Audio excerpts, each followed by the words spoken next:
पहला प्रसंग। एक बार माता सीता ने हनुमान जी से प्रसन्न होकर उन्हें हीरों का एक हार दिया और बाकी सेवकों को भी उन्होंने भेंट स्वरूप मोतियों से जड़े रत्न दिए।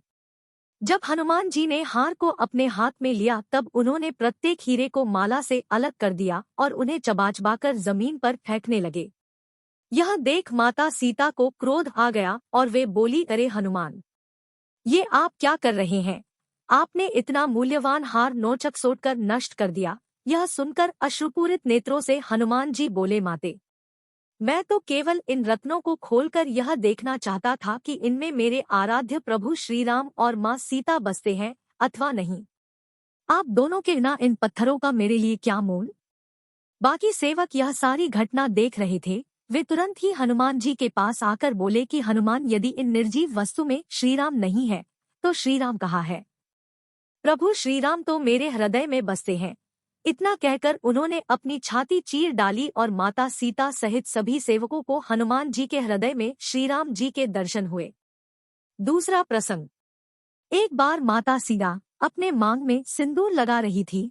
उनके पास में ही बैठे हनुमान जी उन्हें सिंदूर लगाते हुए देख रहे थे। उन्होंने सीता माता से पूछा, माते, आपको हर रोज हम इसी तरह सिंदूर लगाते हुए देखते हैं, मांग में सिंदूर लगाने से क्या आशय है? सीता माता ने कहा, हनुमान, मैं अपने पति श्रीराम के नाम की सिंदूर अपने मांग में लगाती हूँ ताकि उनकी उम्र बहुत लंबी हो। हनुमान जी सोच में पड़ गए और उन्होंने फौरन ही एक थाल सिंदूर लिया और अपने शरीर पर लगा लिया।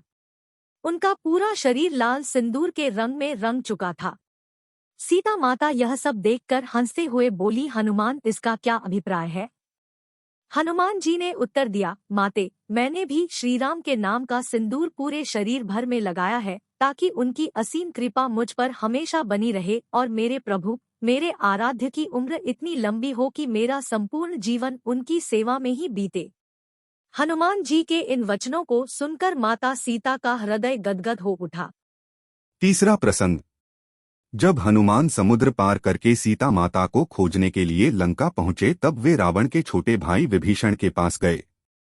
विभीषण ने हनुमान जी से एक छोटा सा प्रश्न किया कि प्रिय हनुमान, क्या श्रीराम मेरे ऊपर कृपा दृष्टि बनाएंगे?